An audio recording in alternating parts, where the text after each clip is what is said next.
এটি হলো, আমরা এখন দাঁড়িয়ে আছি পানাম সিটিতে। সেই ঈশা খাঁর আমলের, যখন সোনারগাঁ বাংলার রাজধানী ছিল, সে সময়ের এই স্থাপত্যগুলি এখনও ঝুঁকিপূর্ণ দাঁড়িয়ে আছে। বাংলাদেশের প্রত্নতত্ত্ব বিভাগ এটি সংরক্ষণের উদ্যোগ নিয়েছে। প্রত্যেকটা ভবনই আসলে ঝুঁকিপূর্ণ। এটা অসাধারণ স্থাপত্য শৈল। এটি প্রায় 500 বছরের প্রাচীন শহর। যখন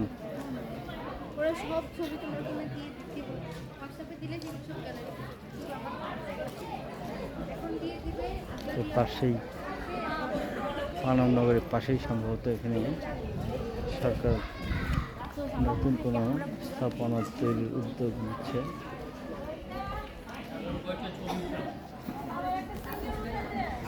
আমি আপনাদেরকে পানামনগরের ভবনগুলি ঘুরিয়ে দেখাই।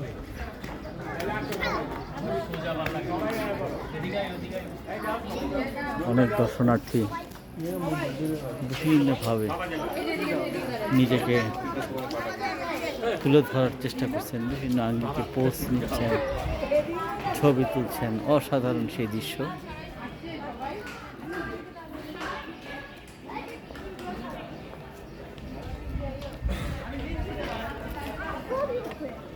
আমার কন্যারাও এসেছে, কন্যার মা এসছে, তারাও ঘুরছে, দেখছে এক ঐতিহাসিক নিদর্শন। 500 বছর আগে এই জনপদ কত উন্নত ছিল কল্পনা করাও এখন কল্পনার অতীত। 500 বছর আগেও তারা এখানে একটি এরকম শহর গড়ে তুলেছিল।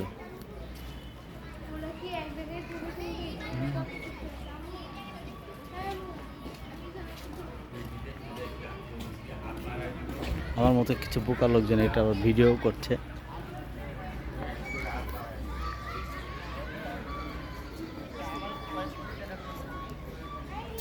বাহান্নটি ভবন আছে এরকম, সবগুলি ঝুঁকিপূর্ণ। এখন এগুলি বসবাসের অযোগ্য। শুধুই ঐতিহাসিক নিদর্শন হিসাবে প্রত্নতত্ত্ব বিভাগ এটি সংরক্ষণ করছে।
খুব সুন্দর একটি ভবন দেখা যাচ্ছে, কাশীনাথ ভবন। ধারণা করে যায় যে বড় আরো ভবন আছে। কিভাবে তো এরকম সোজা না এরকম